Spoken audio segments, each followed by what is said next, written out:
Acum toată mizeria, dar nu-i de la noi. Auzi, te așteaptă acolo în 10-15 minute. Bine, Rana? Hai. Așa, n-au cum sta aici așa.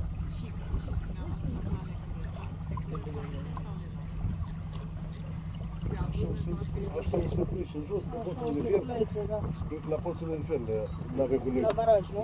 Da, n-ai cum să le aduci. Aici sunt nufe, face... Ai luat? Sunt în vegetație, nu? Da.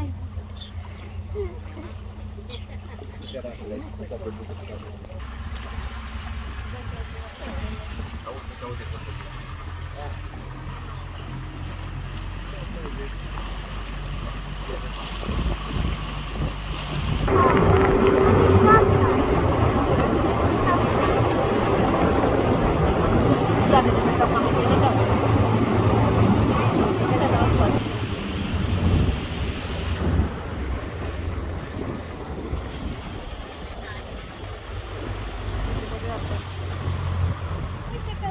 Ce mică e apa acolo.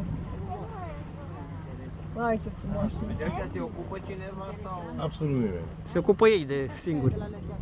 Nu ca și cai de la Letea. Ăștia sunt ca și cai de aici la Letea. E unica insulă din Europa cu cai sălbatici. Aia nu sunt cai sălbatici. Moldova veche, asta e Moldova veche direct în față. Ei, terenurile astea, toate au fost proprietăți al sârbii din Moldova veche, comunității noastre. Și am trăit impresia că așa au zis că caii de la Letea sunt Moși. Și ăștia sunt toți sau mai mulți? Sunt peste 130, 140 de cai. la fiecare herghelie. Ei au fost abandonat. Ei, vegetația asta care o vedeți acum, asta undeva prin octombrie-noiembrie se lasă jos în apă și până de alta nouă ei consideră. Dar vă dați seama că vegetația asta din apă, asta verde De apă plină de proteină.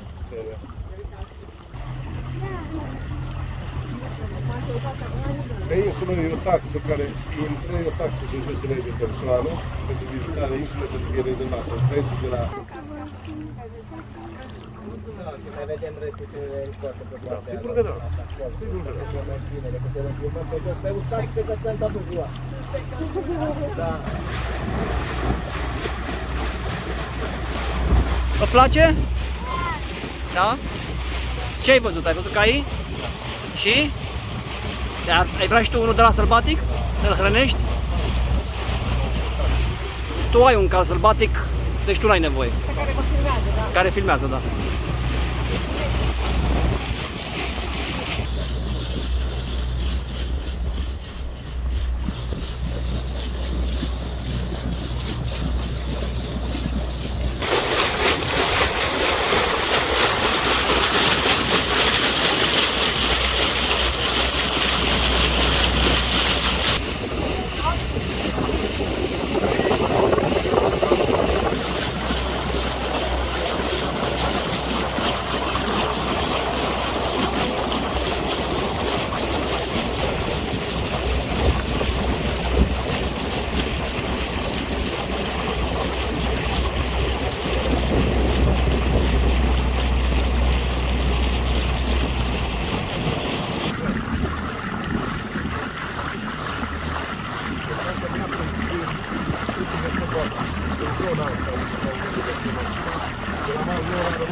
Deci dacă vrei să oprești cu barca aici acum să bei o cafea, nu poți. Nu, trebuie să intri prin vamă, da.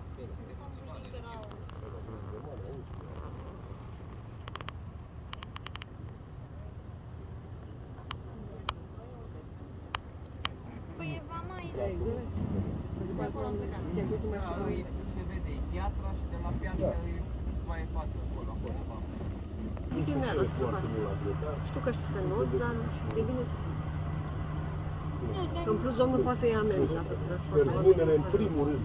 Nu, dar nu Nu e rău. Maxim 2 turi faci. Da, da. Maxim 2 turi nu mai ține. O făină. Și atunci, cum vă spun, în fructoza, el